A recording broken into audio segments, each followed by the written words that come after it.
A lot of people ask, should the basic pitch shot be the same as my golf swing? And the simple answer is absolutely not. You're trying to accomplish two entirely different things.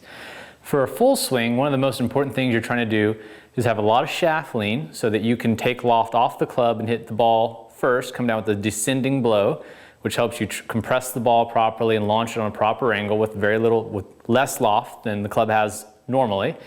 And you're trying to build a lot of power in the swing. And a pitch shot, you don't want any of those things. You don't want power, you need finesse and control, and you want spin.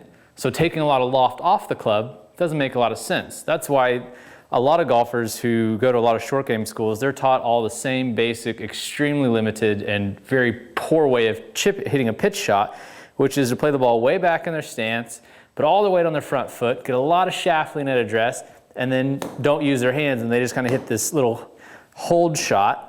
And all that's doing is it's taking my 60-degree wedge and making it a 45-degree wedge, so I have way less loft at impact, so it's basically impossible for me to put a lot of spin on the ball unless I hit it really, really hard, which obviously you don't want to do on a short shot. So you need to understand that there are differences between those two requirements. One says I need to put a lot of spin on it, and one says I need to take spin off. You don't want to hit your 7-iron with a ton of spin on it. And one says I need a lot of power, and the other one says I need a lot of touch. So those by default can't be the same basic stroke. They just don't work that way. Now, of course, the club's working on an arc and in a circle, semicircle, what have you.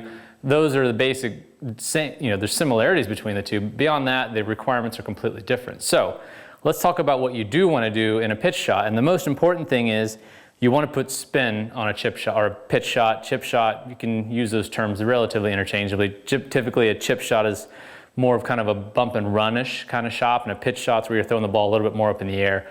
But I still hit my pitch shots and chip shots very low, and I do them all with a 60-degree wedge. So as you learn this technique in this shot, this will be very easy for you to do. It's incredibly versatile. You can hit this shot anywhere around the greens from any lies, doesn't matter how tight it is, and put a lot of spin on the ball without hitting the ball very far. And that's the goal, hitting a 5-yard pitch shot, but getting it to stop really quick, like you see on TV, is very easy to do when you understand what it takes to do that. The first thing and the most important thing is that you need loft. That's why I use a 60-degree wedge for all of my pitch shots. The more loft you have, the more potential spin you can put on the ball, plain and simple. So I use my 60-degree wedge for all these. Then from there, what you got to do is you need to preserve that loft or even add loft. Again, the exact opposite what you want to do in a full swing. In a full swing, you're de-lofting it and continuing to take loft off as you rotate and release the club. All that's going to do is de-loft the club through impact, and you're going to lose the potential for spin. I'm wanting to add loft, not flipping it a ton, but adding loft in order to get more spin on the ball and hit the ball less distance, and that's the next key. In a full shot, you want a really solid strike. You want to be able to hit down, that's why you want shaft lean and be able to compress the ball. And with a pitch shot, you want the exact opposite. So on a full swing, I want to imagine that I'm kind of hitting down and trapping the ball against the grass. It's not what actually happens, but that's what you kind of want to think. In a pitch shot, I want to think the opposite. Instead of hitting down and getting this really blunt strike, I want to feel like I'm slipping the blade under the ball, and instead of coming through with less loft and removing even more through rotation, I'm releasing the wedge so that it feels like it's slipping under the ball, so it adds even more loft dynamically through impact, which takes the solidness of the strike out and allows me to slip the blade under the face. So that spin or chip shot that you see on the website, that video is basically teaching you to do that. Now we're going to talk about the specific technique of that. So the first one is, the last thing you want to do is play the ball back in your stance, because that's just going to get you de-lofting the club. And then the second thing that's going to do is get you coming down with the leading edge of the club, which is like a knife, and it's just more than happy to dig in the dirt and lay the sod over the ball, which is every amateur's worst nightmare, to go back and stick the club in the ball and the ball doesn't go anywhere. It's an incredibly embarrassing shot. You'll not do that ever again once you learn how to use the bounce of the club, which is what we're going to do. In order to do that, we need the ball up in our stance. In fact, the more spin I want to put on it, the further I move it up in my stance.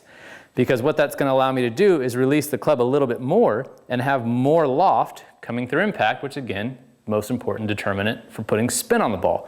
So, a standard shot, I will play the ball kind of off my left instep. If I want to put a little more spin, I'll move it up a little bit. Take a little spin off, I'm going to move it back, believe it or not, because that's going to take more loft off the club. The tighter the lie, the more I move it up. Again, completely contrary to what most amateurs are taught and what they kind of do naturally, because they're scared to death they're going to lay the sod over the ball. So they keep moving it further and further and further back, not realizing that you're exasperating the problem of laying the sod over the ball, because now you're just coming down even sharper with the digging leading edge, and now it requires that you catch the ball absolutely perfectly. And then heaven forbid you've got to do this with a short shot from a really tight lie. Now you're scared to death because you've got no loft on the club. The ball is going to want to rocket off the face.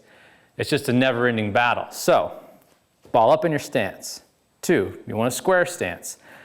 So, I'm going to set up square to the ball rather than having all this open stance, because that's going to, again, get me to put my hands too far forward of the ball. I want the shaft to be basically vertical with very little shaft lean at address. I don't want a lot of shaft lean. So let me try to square myself up here to the camera so you can see what that looks like when I'm set up how I would be for a normal shot. I'm also going to have my feet very narrow together.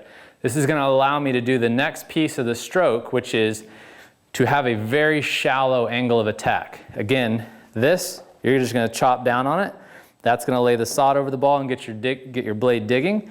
I want to imagine that I'm coming through on a very shallow, like a U-shaped swing pattern. And what I'm going to need to do to help that is use my knees and hips just a little bit of rotation, because rotation helps shallow out the stroke. So as I'm doing this, you'll notice I keep my hands really soft.